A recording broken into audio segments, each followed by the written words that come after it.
There comes a time in every life when we must draw a line in the sand, a line between who we were and who we are ready to become. That line is called control.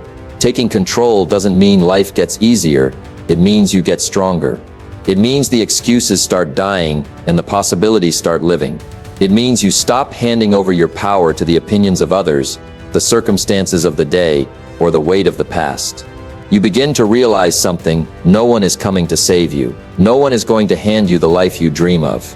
That's not how greatness works. That's not how purpose is fulfilled. If you want change, you must choose it. If you want progress, you must build it. Every breakthrough you've ever hoped for is locked behind one door: the decision to take control. Control of your mind, not to silence the doubt, but to rise above it. Control of your time, not to get more done, but to do more of what matters. Control of your emotions, not to deny them, but to use them as fuel, not anchors. Taking control is not about perfection. It's not about pretending you don't struggle. It's about refusing to be controlled by the struggle. You can feel fear and still move forward. You can carry the weight and still walk tall.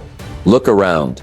The people who change the world aren't waiting for ideal conditions. They're not seeking permission. They are driven by a fire that says, "I will create the life I was meant for," and so can you. Because once you choose control, you choose destiny.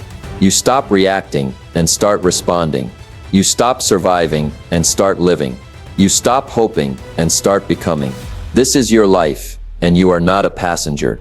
You are the driver. So grab the wheel, press the pedal, and take control. When we hear the word responsibility, many of us associate it with pressure, obligation, or even burden. But when you look deeper, you realize responsibility isn't a limitation. It's a doorway to power, a doorway to freedom. True freedom doesn't come from escaping responsibility. It comes from embracing it. At first, that might sound contradictory.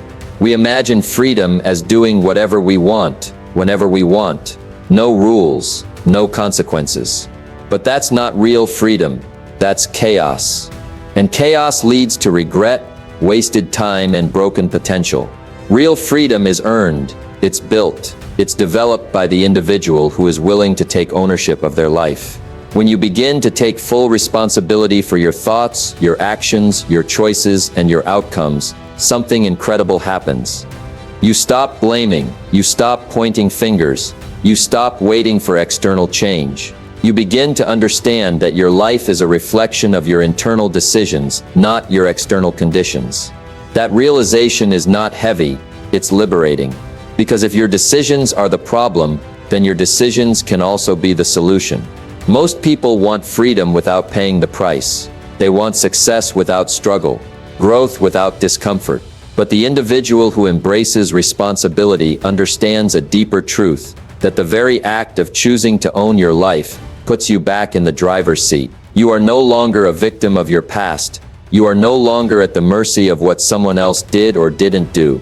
You are not waiting for the perfect timing or for everything to be fair. You are deciding that your life is your project and no one else's. Responsibility means you understand that your habits shape your future, so you don't blame the clock for your lack of time. You adjust your schedule. You don't blame your upbringing for your mindset. You reprogram it. You don't blame your failures for holding you back. You use them as lessons to move forward. Freedom is not found in avoiding responsibility, it's found in mastering it. Because when you take responsibility, you gain clarity. You stop being confused about where you are in life. You can track it back to the decisions you've made. That's not punishment. That's precision. Now you have a map. Now you have a compass. Now you can change direction at any moment. You also begin to trust yourself. Because responsibility builds character. Every time you follow through on a commitment, every time you keep your word, every time you act with integrity, you are building inner strength. That strength becomes the foundation for confidence. And with confidence, you stop needing permission from the world to move forward. You give yourself the green light. That's freedom. The person who takes responsibility becomes powerful, not because they control everything, but because they've learned to control what they can. Their attitude, their focus, their effort, their response. Life may throw storms, but the responsible individual knows they are not powerless. They are prepared. They are centered. They are ready. Freedom isn't about doing less. It's about becoming more aware, more disciplined, more accountable. When you live with that mindset, you no longer fear responsibility. You welcome it, because you know it's the only way to reach the level of life where you are not just existing, but truly living on your terms. Responsibility equals freedom, not because it's easy, but because it's the only path where you are no longer controlled by circumstances. You are guided by choice. And when you realize that, you stop running from responsibility, and you start running toward it, because that's where your greatest life begins. Your mind is the origin point of every action, every decision, and every direction your life takes. It's not just a container of thoughts. It's the control tower that governs how you perceive the world and how you show up in it. Everything begins there. Before you take a step, you think. Before you build, you believe. Before you speak, you process. The mind filters what you see, how you interpret your environment, and ultimately what you do with what you experience. If your mind is clear, focused, and strong, your actions will follow. If your mind is scattered, reactive, and undisciplined, your life will reflect that chaos. When you understand your mind as the command center, you begin to treat your thoughts with greater awareness. You start noticing how certain thoughts trigger certain emotions, how those emotions drive behavior, and how that behavior either builds or breaks the life you want. The power isn't just in thinking, the power is in thinking intentionally. You begin to reprogram the patterns you've allowed to run on autopilot. Instead of waking up and simply reacting to whatever comes your way, you start with purpose. You choose what to focus on. You decide what gets your attention. You create space between stimulus and response, and that space is where power lives. The mind, when left unchecked, can become your greatest enemy. It can create fear where there's opportunity, doubt where there's potential, and hesitation where there should be movement. But when trained and directed, it becomes your strongest ally. It starts to work for you, not against you. That means you no longer follow every negative narrative that pops into your head. You challenge it. You question it. You redirect it. You begin to act like the commander of your own life, not a passive observer of your own story. Discipline starts in the mind. Resilience starts in the mind. Courage starts in the mind. These aren't traits you're born with. They're forged through mental practice. When you learn to sit with discomfort, when you push past internal resistance, when you focus when distractions beg for your attention, you're not just getting stronger, you're reclaiming control over your internal environment. That's what it means to lead from the command center. Whoa. You decide what thoughts get amplified and what thoughts get dismissed. You determine what kind of mindset runs the show, one that leads with fear or one that leads with intention. Even when you can't control what happens outside of you, you can always manage what happens inside of you. That's the real edge. Most people live their lives letting their emotions, impulses, or habits decide their path. But the one who trains the mind, sharpens it, and steers it with clarity is the one who rises above. Because no matter the external pressure, their inner foundation stays firm. They are not pushed around by every challenge or delay. They don't fold under stress. They understand the mind isn't just a place for thinking. It's a command center. And it must be led with strength, not left to wander. Mastering the mind isn't about control in the sense of suppression. It's about guidance. It's about understanding that the same mind that can paralyze you with doubt can also inspire you with vision. If you choose to steer it, the mind can be a storm or a compass. It can be noise or it can be strategy. And what makes the difference is whether you're letting it run wild or whether you're stepping into the role of commander, directing it, challenging it, refining it, until it becomes your most powerful asset. React less, respond more is a principle rooted in self-awareness and intentional living. It speaks to the difference between acting out of impulse and acting out of clarity. A reaction is often automatic, emotional, and unconscious. It happens when something triggers you, a comment, a setback, an inconvenience, and your mind, without thinking, sends you into anger, fear, frustration, or anxiety. You lash out, You shut down. You fall into a loop of thoughts and feelings that seem out of your control. That's what reaction does. It robs you of choice. It hands over your power to whatever is happening in front of you. Responding, on the other hand, requires presence. It means creating a moment of pause between what happens to you and what you choose to do about it. That pause is small, sometimes just a breath, but within it lies your greatest strength. Because in that space, you get to evaluate, think, and choose a course of action that aligns with your values, your goals, and your higher self. You're no longer driven by emotion alone. You're guided by intention. People who live in a reactive state are always in survival mode. They're constantly bouncing between emotional highs and lows, pulled in every direction by their environment. If something good happens, they feel great. If something bad happens, they feel crushed. They are ruled by circumstances, but the person who learns to respond gains stability. They can stay centered even when the world gets loud. They don't need everything to go their way in order to keep moving forward. They are grounded in who they are, not just what is happening. This mindset requires discipline. It's easy to react. It's natural, but natural doesn't always mean useful. Responding requires emotional maturity. It means noticing the anger, the fear, the insecurity, but not letting those emotions speak for you. It means recognizing the trigger without letting the trigger take over. You still feel, but you lead yourself, instead of being led by the moment. It also means you stop wasting energy. Reaction often leads to regret. You say something you didn't mean. You make a decision that wasn't thought through.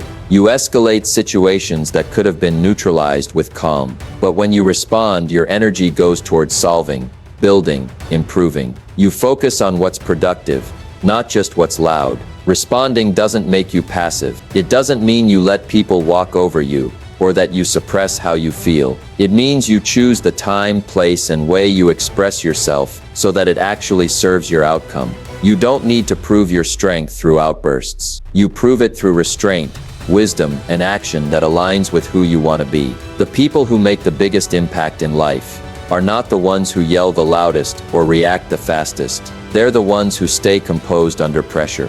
They are intentional. They are calculated, not cold, thoughtful, not distant. They understand that power is not about controlling others, but about mastering themselves. To react is to give your power away. To respond is to keep it, refine it, and use it with purpose. It is the path of leadership, of peace, and of real growth. Structure creates stability because it provides the framework that keeps your life aligned with your values, goals, and responsibilities. It acts as the invisible scaffolding that supports everything you're building, whether that's a career, a vision, a mindset, or a new version of yourself. Without structure, everything wobbles. Discipline becomes inconsistent. Focus becomes fragmented, and progress becomes delayed or completely derailed. But when you have structure, you create a system that holds you accountable, keeps you grounded, and allows you to move forward with clarity, even when motivation disappears. When life feels chaotic or overwhelming, it's rarely because there's too much happening. It's often because there's no system in place to manage what's happening. Structure gives you the power to organize your time, energy, and attention in a way that serves your purpose. It removes the guesswork. You don't have to wonder what you should be doing each day because you've already made those decisions in advance. And by doing so, you reduce stress. You reduce friction. You allow your mind to focus on execution, not on constant decision-making. Decision fatigue is real, and structure protects you from it. Structure doesn't mean rigidity. It doesn't mean you never adapt or make space for the unexpected. It means you have a foundation, a default operating system, that you return to when things go off course. Think of it like a GPS. Even if you take a wrong turn, the system recalculates and gets you back on track. Without that system, a wrong turn becomes a complete loss of direction. Structure gives you that internal GPS. It gives you reference points, markers, and routines that guide you through uncertainty. Most people want freedom, but they overlook that freedom is built on structure. If you want freedom with your time, you need to master how you plan your days. If you want financial freedom, you need structure around how you earn, spend, save, and invest. If you want emotional freedom, you need a structured approach to reflection, mindset shifts, and growth. Structure is what makes freedom sustainable. Without it, what feels like freedom eventually turns into chaos. Late nights, missed goals, burnout, and scattered focus. Your habits are a form of structure. The way you start your morning, the way you wind down at night, the way you set your priorities, protect your focus, and follow through on commitments. All of that is structure in action, and each piece supports your ability to grow consistently. Growth without structure is like trying to build a skyscraper on sand. It might look good at first, but it won't last. Stability comes from routines that anchor you, from boundaries that protect your energy, from systems that keep your goals moving forward, even when life gets hard. The strongest individuals aren't the ones who wake up every day feeling inspired. They're the ones who built a structure that doesn't depend on inspiration. They don't need to feel like it, they just show up, because the framework is already there. It's already been decided. And because of that, they create results day after day, week after week, month after month. Momentum becomes inevitable, not accidental. Structure also brings peace. There's a mental calm that comes from knowing what's next, from having a plan, from not being in constant reaction mode. You become more present because your mind isn't running 1,000 tabs trying to remember everything. You're not forgetting important tasks or letting key goals slip through the cracks because they're built into your system. You move with intention, not just with urgency, and that shift changes everything. Your stress levels, your confidence, your ability to trust yourself. Stability doesn't mean everything stays the same. It means that when things change, you don't fall apart. You have a foundation that holds strong. You have principles, habits, and systems that carry you through the ups and downs. That's what structure gives you, the confidence to move forward. No matter what the world throws your way, it is not a prison, it is a pathway. A well-built structure doesn't restrict your life. It supports it, sustains it, and strengthens it from the inside out. Victimhood is a trap because it keeps you locked in a mindset where you surrender your power in exchange for comfort. It convinces you that life is happening to you, not through you or for you. It whispers that you have no control, no responsibility, and no role in your own transformation. And at first, that can feel safe. Blaming the world, the past, or other people for your pain gives you someone to point at. It gives you a reason to stay still. But what it really does is keep you stuck. It keeps you from rising, from evolving, and from stepping into the version of yourself that takes full ownership of their life. When you live in victimhood, you trade growth for justification. Instead of asking, "What can I learn from this?" or "How can I move forward?" the questions become, "Why does this always happen to me?" or "When will they realize they're wrong?" Those questions don't lead to healing. They lead to loops. Emotional cycles that replay pain without resolving it. And each time you relive the story of what went wrong, you reinforce the belief that you are powerless. That belief doesn't just affect how you see the past. It shapes what you allow in your future. Opportunities pass you by because deep down, you don't believe you're capable or deserving. Relationships suffer because you're waiting to be rescued or validated. Progress halts because you're waiting for an external change before you make an internal one. The truth is, life will hurt. Things will happen that you didn't choose, didn't deserve, and didn't see coming. Pain is real, but pain doesn't have to define you. Victimhood does. Pain can be a teacher, a catalyst, a turning point, but only if you refuse to let it become your identity. The moment you start to define yourself by what happened to you instead of who you choose to become, you shrink your world. You begin to expect less from life. You stop trying. You play small because the story you tell yourself is, "This is just how it is for me."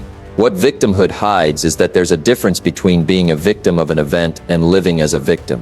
One is about a moment. The other is about a mindset. And if you stay in that mindset long enough, it becomes a pattern.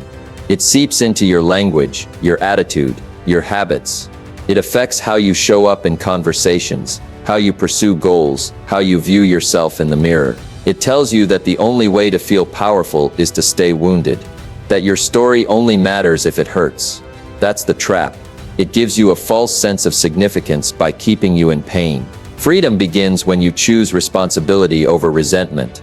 It doesn't mean excusing what happened. It doesn't mean pretending everything was okay. It means deciding that what happened will not control what happens next.